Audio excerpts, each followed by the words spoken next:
De vive voix. De vive voix. Histoire de solidarité. Solidarité. En Ille-et-Vilaine. C'est une famille. C'est une famille et j'en suis fier.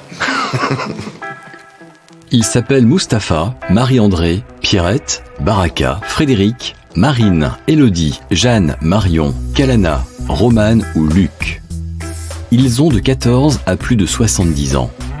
Vous avez pu entendre leur histoire dans la première saison du podcast De Vive Voix.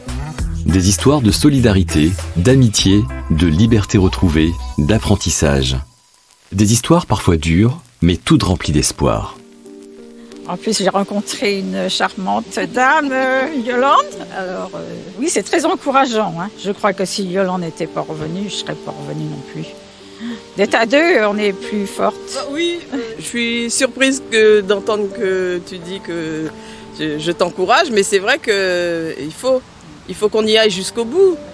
Quand je suis là, j'ai cette sensation que je suis avec une personne comme ma famille en fait. C'est comme une mère, c'est comme une vraie mamie. J'ai fait le trajet de Gambie jusqu'en France. Je suis passé par la mer. Après, je suis venu jusqu'en Italie. J'ai continué pour venir en France parce que France était un pays que vraiment je souhaitais venir.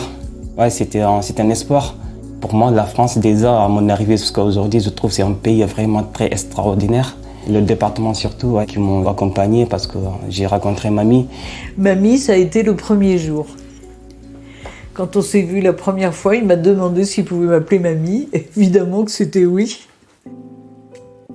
Je pense que oui, j'ai pris confiance en moi parce que du coup, c'est vraiment aussi l'effet de groupe qui aide à prendre confiance en soi et à se dire attends, t'es pas toute seule à vivre ça, donc tu peux t'en sortir. Je trouve que c'est une vraie source d'échange parce que quand on est aidant comme ça, dans ce cadre-là, on s'isole en fait, on se coupe. Et je pense que ces groupes de parole, ils sont indispensables pour pouvoir échanger, se rendre compte que les questions qu'on a, les autres les ont aussi.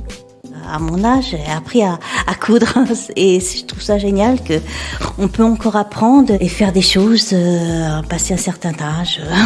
Et c'est ça qui est bien dans cette entreprise. J'ai encore des émotions parce que je pense qu'il y a des choses qui ne sont pas guéries. J'ai fait beaucoup de déni, donc j'ai pris conscience que j'avais été en danger à de nombreuses reprises. Mais je pense que c'est important pour sa reconstruction de dire les choses haut et fort.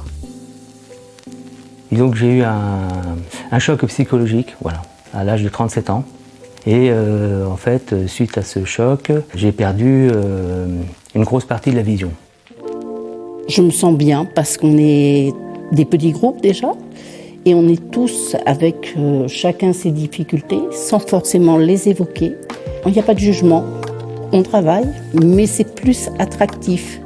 C'est vrai que ce que Martine disait, c'est sous forme de jeu et ça se passe vraiment en douceur et on n'est pas tous au même niveau, mais justement on s'entraide, on attend les autres, on n'est pas là pour faire de la course, mais il y a une bonne entente entre nous et on rigole bien, c'est vraiment une bonne ambiance. Ah oui. Moralement et on se soutient. C'est ça qui est important, c'est ça qui est important, c'est la solidarité, on le ressent dans le groupe.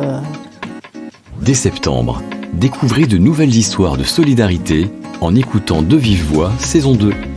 Création sonore originale du département d'Ille-et-Vilaine, De Vive Voix vous réserve encore de belles histoires émouvantes et inspirantes. Rendez-vous le 4 septembre et tous les premiers lundis de chaque mois pour de nouvelles rencontres. À bientôt!